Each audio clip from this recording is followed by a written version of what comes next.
Well, welcome back to the homestead. Today I'm out working on the house again, and today's goal is going to be getting a vapor barrier put up around the first floor.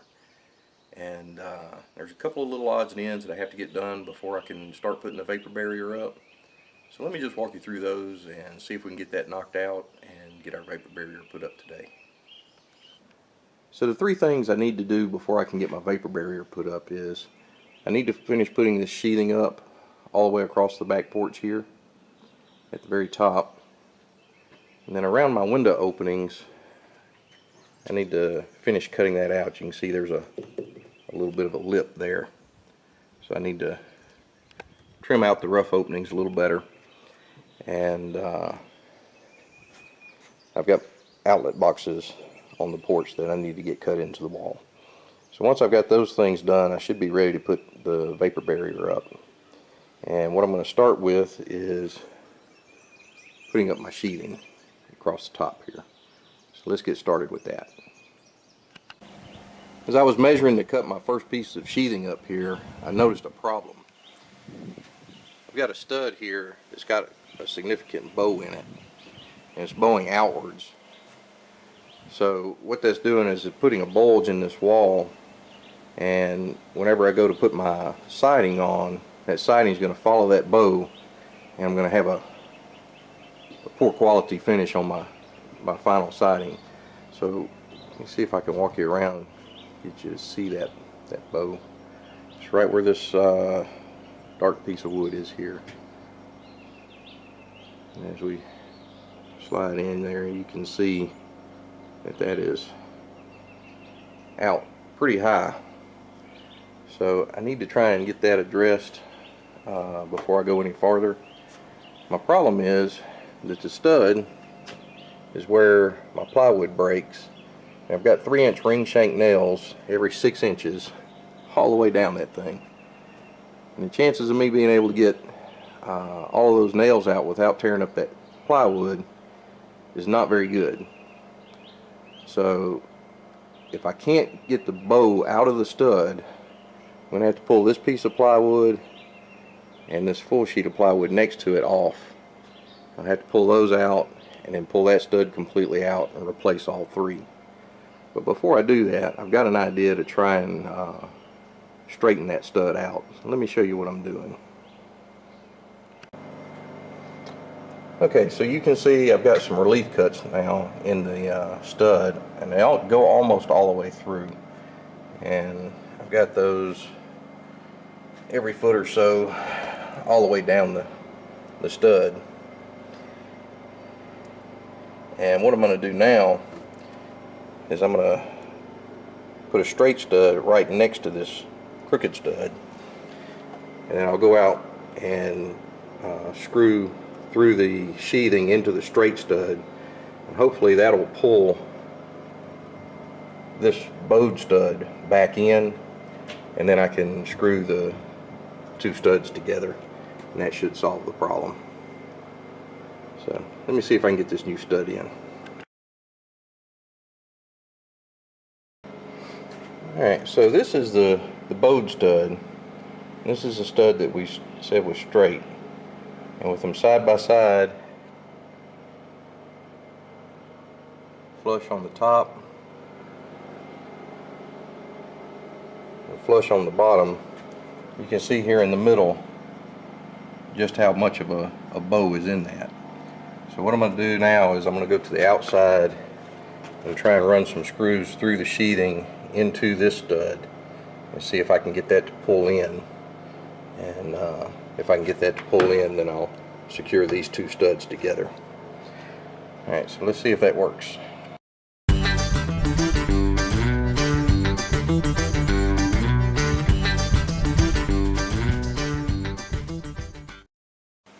Alright, it seems to have done the trick on the outside here. You can see now that those two studs that were close to 3/4 of an inch off are now even, and this seam, if you'll watch as we come back,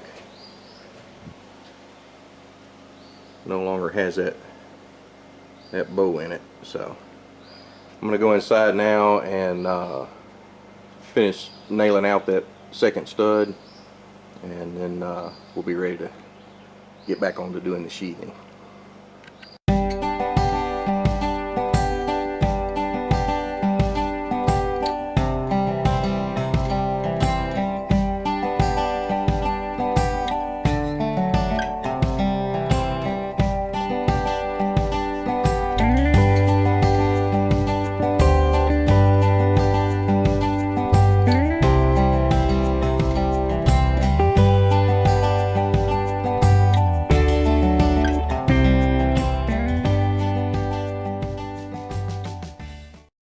Alright, you can see behind me the sheathing up top is finished now, and the next thing I want to do is clean my openings up for the doors and windows. And what I'm doing is just taking a router and running around the edges to clean them up and get them flush with the studs. It's pretty messy, but it shouldn't take very long to do them, and that'll give a nice smooth edge there. So let me get to it.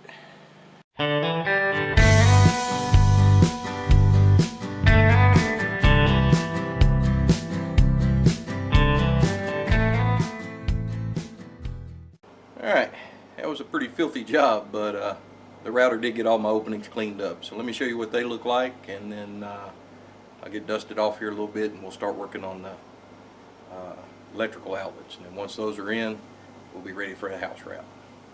Alright, so what I did on these doors and window openings is I took a router with a bit that has a follower bearing on it that's set to the same depth as the cutter is. And what you can do is whatever that bearing is touching, it'll just roll along that and hold the blades at the same setting. So as I come down the windowsill, it's cutting that plywood sheathing back flush with the 2x6 seal. And I did that around all of the openings on the house. So now that that's done, the next thing I need to do is I need to get my outlet boxes for the exterior put in, and then once that's done, I can start working on the house wrap. So let's get to it. Alright, so on my outlet boxes, I know all of them have to attach to a stud, and I know where the studs are based on the nails, and I know I want them all to be a foot off of the porch. So I've just cut a spacer to space my block up 12 inches, and then I bore a hole into the wall there so that I can clearly see where the edge of the stud is.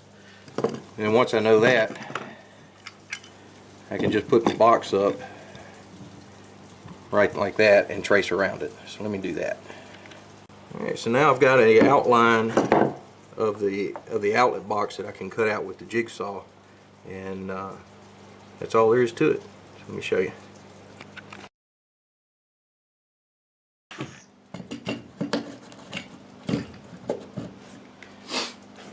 And that's it. Of course, I'm not mounting them yet because I've got to put a trim board around them. So I'll actually put the house wrap on, wrap that into the hole, and then come back and mount the outlets later. But that's all there is to it. So let me finish getting all these cut out, and then we'll see about putting some house wrap up.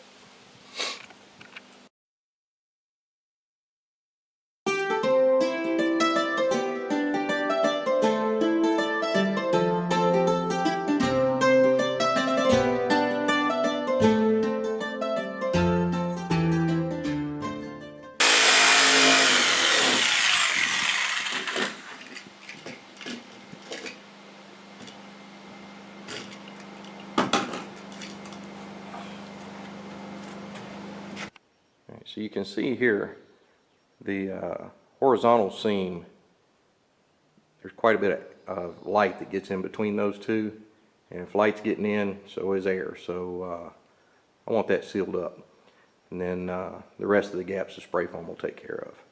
But let's go ahead and put some butyl tape on that first, and then we can get to putting our flashing up.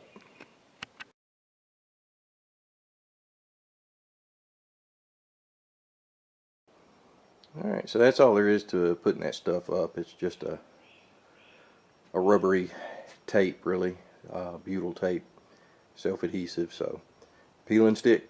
So let me do the other 3 sides, and then we'll get to the house wrap.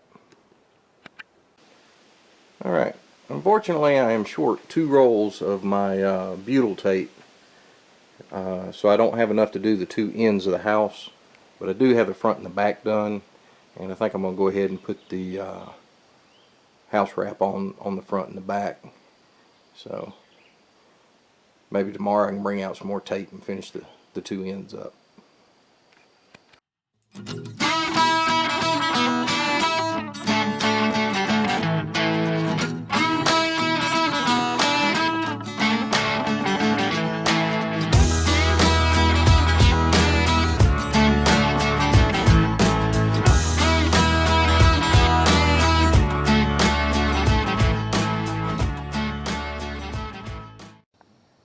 Alright, well, looks like once again I'm not going to get as much done as I hoped. I really wanted to get all of the house wrap on the first floor, but it looks like only the front and the back are going to get done. And it's going to be getting dark here pretty quick, so I'm probably going to have to stop recording now. I've got a few other cleanup chores I need to get done too. So that's all for today. Hopefully we'll be putting windows in next weekend. Y'all come back.